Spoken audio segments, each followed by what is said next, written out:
Avant de commencer, n'oublie pas de t'abonner à la chaîne YouTube et de surtout cliquer sur la cloche. Et n'oublie pas de t'abonner au compte Instagram KSCoaching-France. C'est quoi les BCAA?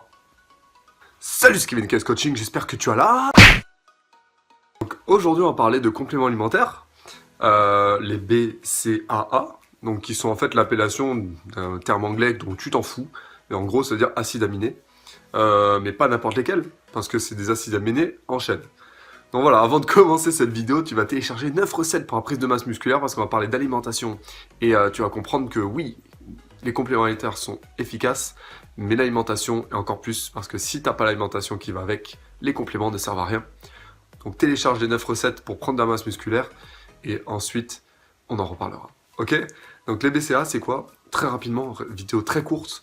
En fait tu sais, tu as des protéines, tu sais, quand tu manges de la viande, du lait, du fromage, enfin tout ce qui est protéines animales, voire végétale, mais surtout animale, en fait, tu as des acides aminés. C'est-à-dire, en fait, c'est comme si ta protéine, c'était un train, et puis tu as 20 wagons. Tu en as 20, et en fait, elles sont constituées de 20 acides aminés. Donc, un acide aminé, c'est ce qui constitue une protéine.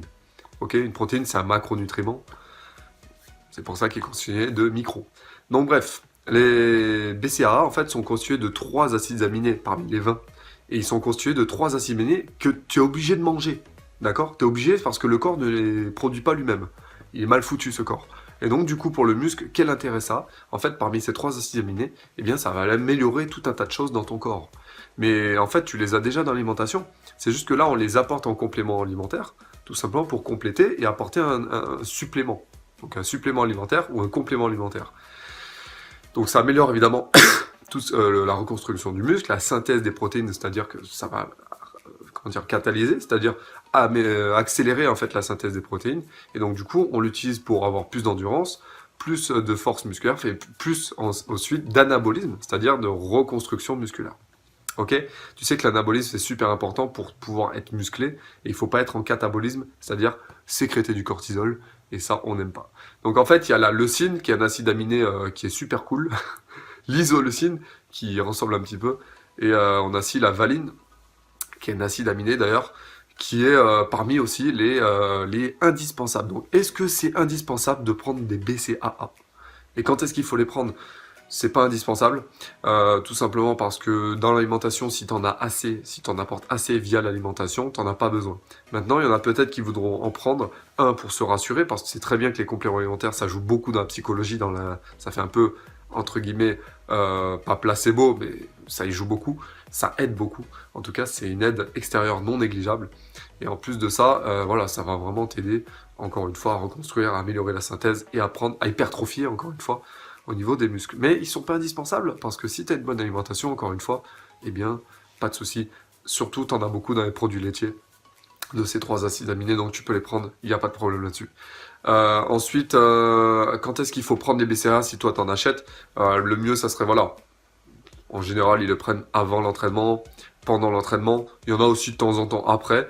Mais l'idée, c'est de prendre avant et pendant l'entraînement. Pas trop, tu vois. Pas trop, tu prends 15 grammes, ça suffit. Ok? Donc voilà à quoi servent les BCAA. Est-ce qu'ils sont indispensables? Pas forcément. Tu peux en prendre, il n'y a pas de problème. Dis-moi dans les commentaires si toi, tu en prends. Ça m'intéresse de savoir. Encore une fois, les compléments alimentaires, moi, tu connais mon avis là-dessus. C'est pas indispensable. Sauf si tu veux faire évidemment le IFBB plus de 100 kg. Ou en men's physique, ok, là d'accord, va falloir peut-être voir d'autres choses, mais si toi tu veux juste prendre 10 kg, 15 kg de muscle, etc., les compléments alimentaires, style la whey, les gainers, ou d'autres, voilà, la créatine et tout, pas indispensable. Moi j'ai plein d'élèves qui ont pris beaucoup de muscles, ils ont pris 0 complément alimentaire. Moi-même j'ai jamais pris, en tout cas, de compléments, sauf des oméga 3, magnésium, des choses comme ça, sachant que la protéine, si tu as une bonne alimentation, t'en as évidemment beaucoup dans l'alimentation. Ok? Donc voici, réponds-moi si t'en prends toi des BCAA, quels effets ça t'a apporté toi, eh bien dans ta vie, dans ton entraînement en musculation. Et puis n'oublie pas de télécharger le guide des 9 recettes indispensables pour la prise de masse musculaire. C'est 9 recettes que moi-même j'ai fait, alors que je suis nul en cuisine, et toi-même tu peux les faire. Ça va t'apporter beaucoup dans ton alimentation. Bon voilà, merci à toi d'avoir regardé cette vidéo. N'oublie pas de t'abonner à la chaîne YouTube de KS Coaching pour être au courant des prochaines vidéos que je vais mettre sur cette chaîne. Je te remercie, mange bien, kiffe la musculation, prends-moi ce muscle et ne lâche rien. Merci à toi. Ciao, ciao.